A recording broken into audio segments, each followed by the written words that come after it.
I've played Otome games since I was young. My 𝗡𝗫𝗫𝗫 account is almost 10 years old, I believe, and I've never stopped playing the game, even though it gave me plenty reasons to. When I was a kid, I thought Otome games were giving me a glimpse into the future, a way to understand what my romantic life would one day be like. Now, I view these games as an alternate universe, one where I experience romantic life I'll seemingly never experience in my own. With this throwback to why I played 𝗡𝗫𝗫𝗫 in the first place, I started to wonder, what do I gain from playing Otome games? Were they some sort of outlet for me? An escapism from a pessimistic vision of any romantic future life? Or do they keep alive the flame of patriarchy within me? The one whispering that I must find a romantic partner in order to be fulfilled in life. That's what I'll try to figure out in this video.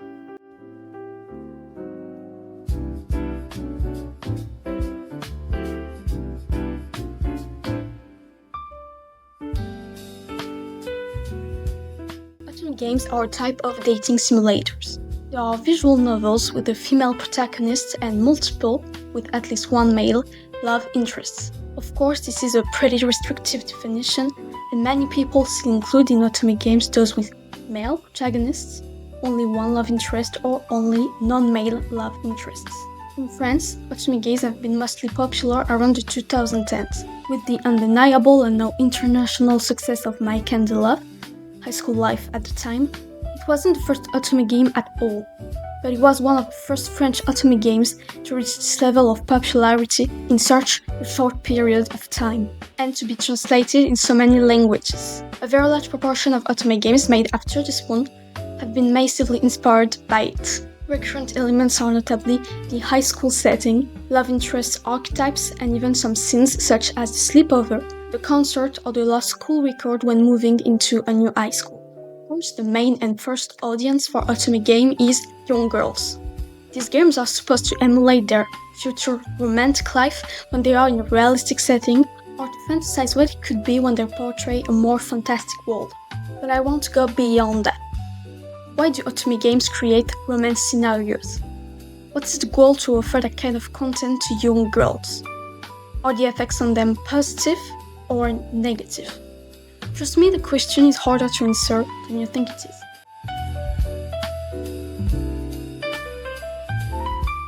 I don't think it will surprise anyone if I say that we live in a heteropatriarchal society.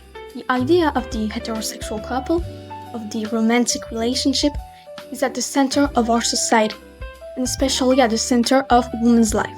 Since their childhood, women and girls are taught that finding a boyfriend is the ultimate goal, that they'll only be fulfilled and happy once they find a partner forever. And even though they are constantly told that they should want love, they are never explained to what they will like in love, what they may like in love.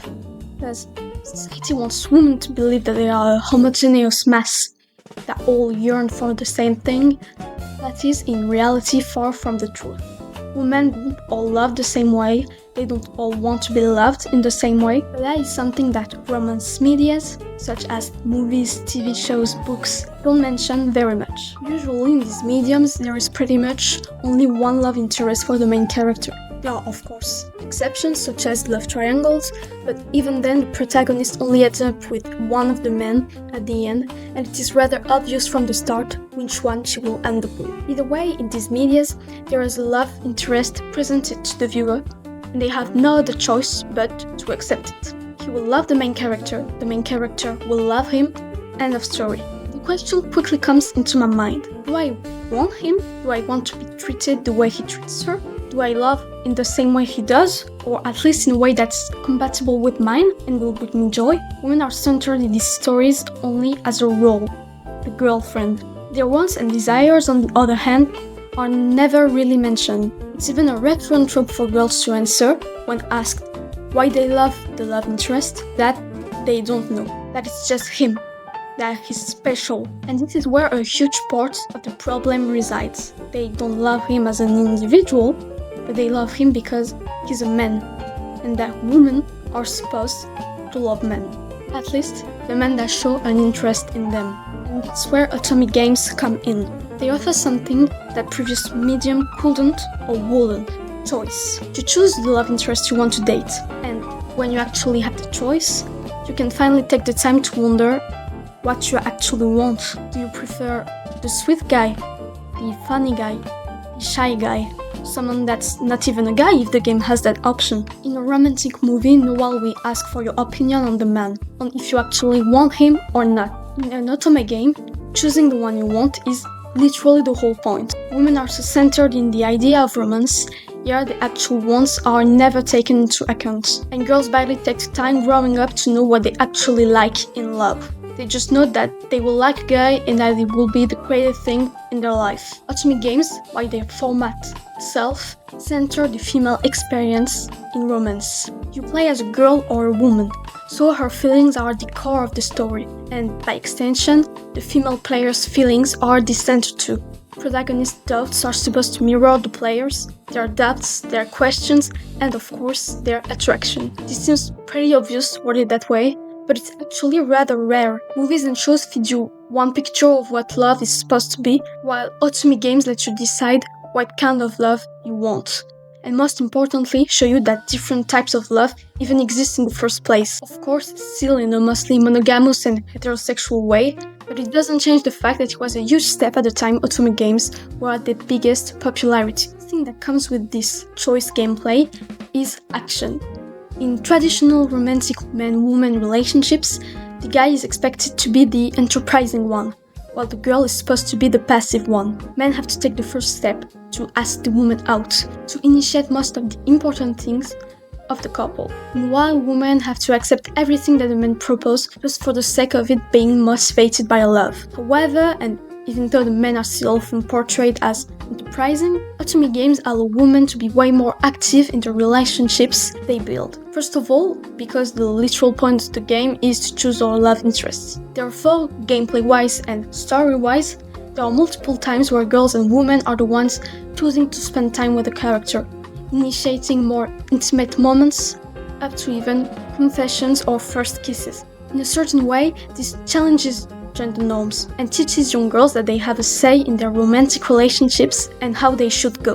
Women aren't just passive, they also have wants, desires, preferences, and can ask for those things as much as their male partners. Just by the gameplay of Otome games, and then on how much the creator gives choice impacts in their games, they are able to center women's autonomy and ability to choose for themselves in their stories.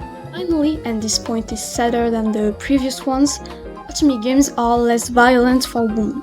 Again, I repeat myself, we live in a heteropatriarchal society where romantic relationships are expected from girls and women. Young girls quickly realize, as they explore romantic interactions, that young boys are violent. Very violent in very various ways. From ordinary sex jokes, sexualization at a young age, up to or murder, mentally know a lot more ways to hurt women than to love them, sometimes even mixing up both. And violence has very tangible consequences on women, emotional, psychological, physical, etc. That's where Otome games step in. They aren't nearly as violent as real life. At the end of the day, the love interests are just a bunch of pixels on a screen. They can't punch you, they can't rape you, they literally can't physically reach you. That leaves a safer space for girls to be vulnerable without risking their lives or integrity, even in a more trivial aspect, even though I still believe it's relevant and worth taking into account. Otome games are less violent emotionally, because they delay the fear of rejection. When you show interest in someone in the real world, you can risk being rejected in a more or less violent fashion. In Otome games, you know you will get with the character eventually. The feelings will be reciprocated at some point, you just have to make the right choices, some even being very explicit in what they lead to. Even if you're not sure about what dialogue to pick, you can just look up the solutions on forums and such. This is especially reassuring in the early stages of romantic life, where exposing vulnerability can be a difficult thing to do or lead to experiencing extreme violence without any strategies to protect oneself. Otome games become a great first step to experience romantic relationships, or a safe place to go back to when you've been disappointed by the events in your life. To summarize, Otome games manage to center back women in romantic relationships. by giving them full control over their decisions and highlighting their desires and emotions, while still protecting them from the various forms of violence that come with real men. This allows girls and women to escape from the patriarchal frame that expects passivity and submission from them, and helps them retrieve their agentivity.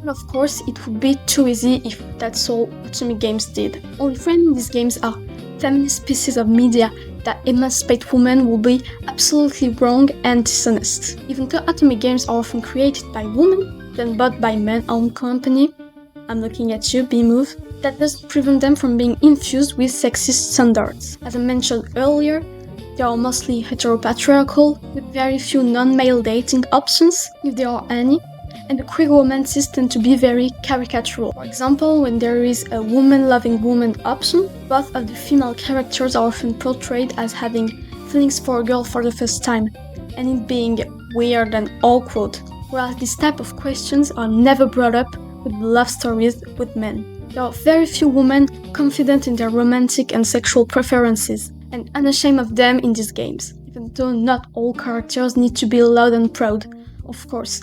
It's just way too recurrent for homosexual feelings to be portrayed as new, shameful, and confusing. Moreover, since they are the end goal of the player, romantic relationships tend to take all the spotlight in Otome games. This can lead to pretty lonely and isolated main characters with no friends or family to truly rely on, even if they exist in the story, and whose life is only centered about their romantic partner. A great example of that is the latest opus of My Candy Love, New Gen. In this game, Isaline, the main character, has no one in her life except for her colleagues and her lover, who's often among them. Father is absent, her little sister is at his place all of the time, and her mother is always traveling around the world. Left her previous job and city because she had a relationship with a superior and realized he was actually married all along. Both of her colleagues are dateable except for two of them, who are best friends and don't appear to have much chemistry and proximity with our main character. In short,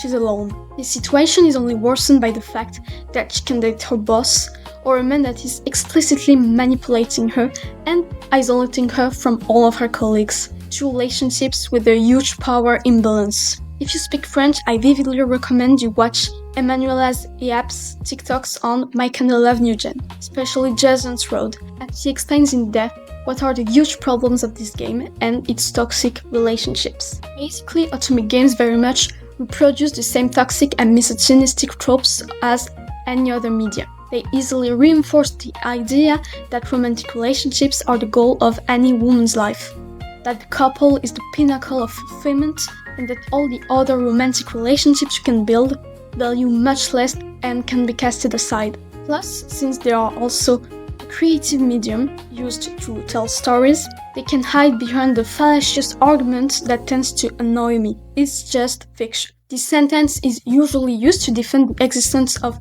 problematic events among stories, explaining that everyone knows these are all fake, therefore they understand that these behaviors should not be reproduced in real life. However, who are you to affirm that absolutely everyone understood that these behaviors are wrong? How can you be so sure? Even so, writing love stories about women being constantly violented and disrespected participates in normalizing the existence of these kinds of relationships. It legitimizes them simply by giving them the space to exist without any criticism. And even worse, convinces girls and women that love can exist within a climate of violence. This is only aggravated by the fact that Otome games are targeted towards an audience of young girls who are pretty much building their idea of love and romantic relationships on the medias they consume. You cannot feed girls toxic relationships with men that insult, despise, manipulate them, and even physically hurt the main character, and expect her to know that it's just fiction, and that it's not alright for these kinds of relationships to happen in real life. The worlds you create in fiction are a reflect of the world in your mind, and of what you want the real world to be. And what you want the real world to be is violent against women, as if it isn't already. My Candy Love is a great example of that, with Castiel who punches walls and constantly degrades the main character, Nathaniel who comments on her outfits being too revealing, to only mention him in high school life, Ryan, who is her university teacher, Eric, who is at least 10 years older than her, Devon, who is her boss, and Jason, who's once again degrading and using her. There is almost no healthy relationship in Mike and love, if there is even any. Yes, you have the choice of which character you want to date, but if all of them are toxic in some way, then what's even the point? There's even something pitifully vicious with Otome games and toxic male behavior. Indeed, when you watch a movie or a TV show, you're not sure if the characters are gonna end up together. Of course, it's more expected in some genres than others, rom-coms for example, but at the end of the day, there is still a small possibility that the female character will end up pushing away the male lead if he is disrespecting her. However, in Otome games, not only do you know you are gonna end up with the character, you, player, are the one chasing him. You are the one putting in the effort, witnessing the events, choosing the right options in order to win over his heart. And at the end, you win. You date the character, you receive love. This sends a very dangerous message in case of violent male behavior. If you put up with these actions, if you endure the suffering, put in enough efforts despite the way he treats you, then in the end, he'll love you. It's the I can't fix him thing all over again.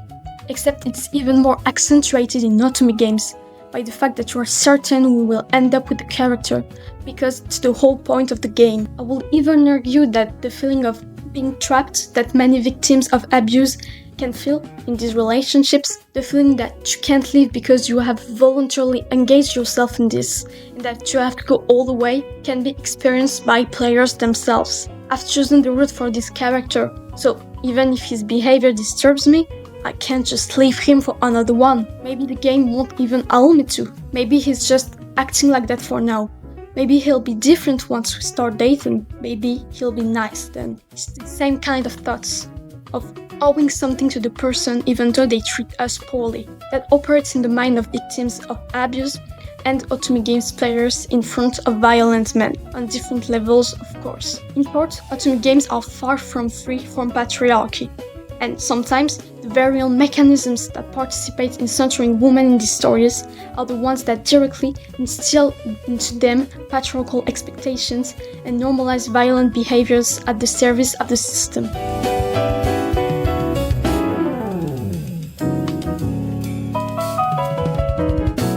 To conclude, Otome games hold a very ambivalent place in the field of medias oriented towards girls. On one hand, they center the female experience in romantic relationships, a part of their life that patriarchy has made so essential for them yet has completely erased them from. They focus on women's desires, emotions and thoughts, and all girls to explore the romantic experience while still protecting them from the violence of real men. On the other hand though, they expose young girls to the violence of patriarchy with the relationships they portray, and even worse, normalize enduring pain in order to earn the love of an abusive man. As for me, I'm still unsure on why I'll play Otome games. I'm someone that has never experienced romantic relationships, but is deeply romantic and curious about love in general. I believe Otome games are a fascinating peek into what romance is and into my own feelings and wishes. However, it could also very much be these games, and society in general, that is keeping the flame of heterosexual romance in me. I can't get rid of this explanation fully, simply because we live in a patriarchal society that influences everyone. But I still believe that my desire for love is real, and that playing Otome games is a great way for me to experience love, which doesn't change the fact that some Otome games have rather problematic content and should be criticized for it. That's why I want to highlight Fly Forever Loving You, a French Otome game that does a wonderful job at avoiding the problems I have with other games. It has 8 love interests, with one exclusive one depending on the gender of the male character, because yes, you can choose your pronouns and appearance, and 3 secret routes. Fly has great representation of trans, queer and POC people, and the relationships are all rather healthy. Many themes are approached with nuance and relevance, because Fly is a very political game, and its creator, Ajeb, is also a politically engaged person. This is just one of the many examples that proves the power Otome games hold. It is possible for these games to be a tool of emancipation for marginalized communities, and especially for women. At the end of the day, Otome games remain a medium that can communicate anything depending on the creator's will. That will be all for today's video. I hope you had a great time. If you did, please consider dropping a like, a comment or subscribing. And until then, I'll see you in the next video.